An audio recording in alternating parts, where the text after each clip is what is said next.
Hello aspirants, welcome to Vishnu IAS Academy. Indian Constitution Article 15 right to ఈక్వాలిటీని అమల్లో ఉన్నప్పటికీ కూడా ఇప్పటి వరకు రైట్ టు ఈక్వాలిటీ అనేది అమల్లో జరగాల్సినంత ప్రాక్టికల్ గా ఎక్కడా జరగలేదు. దానికి నిదర్శనం ఎస్పెషల్లీ ఎడ్యుకేషనల్ ఇన్స్టిట్యూషన్స్ లో కూడా జరగట్లేదనే చెప్పొచ్చు. దీనికి నిదర్శనంగా మనకి హైదరాబాద్ సెంట్రల్ యూనివర్సిటీలో రోహిత్ అనేటువంటి ఎస్సీ స్టూడెంట్ సూసైడ్ ఒక పెద్ద ఇన్సిడెంట్, అది ఒక పెద్ద సంచలనాన్ని క్రియేట్ చేసిందని చెప్పొచ్చు ఆ రోజుల్లో కదా.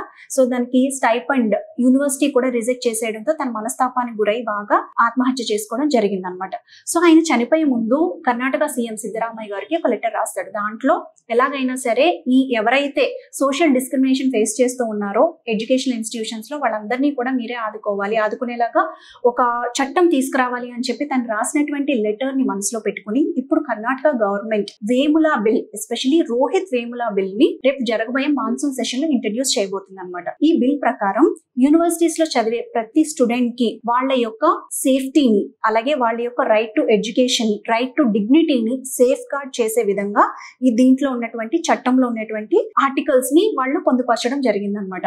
సో అకార్డింగ్ టు దిస్, ఈ చట్టం ప్రకారం యూనివర్సిటీస్ లో బోత్ ప్రైవేట్ పబ్లిక్ ఏ ఎయిడెడ్ యూనివర్సిటీలో కూడా ఏ స్టూడెంట్ కాస్ట్ పరంగా కానీ క్లాస్ పరంగా కానీ డిస్క్రిమినేషన్ అవ్వడానికి వీలు లేదు. అలా డిస్క్రిమినేట్ టీజింగ్ ఆపలేని పక్షంలో గవర్నమెంట్ ఇమ్మీడియట్ గా ఆ యూనివర్సిటీ అథారిటీస్ మీద కఠినమైన చర్యలు తీసుకోవడమే కాకుండా వాళ్ళకి ఫైన్ ఇంపోజ్ చేయడం, అలాగే వాళ్ళకి ఇంప్రిజన్మెంట్ లాంటి హార్ష్ పనిష్మెంట్స్ కూడా ఇవ్వాలి అని చెప్పేసి గట్టిగా ఈ చట్టం తీసుకుని వస్తుంది అనమాట.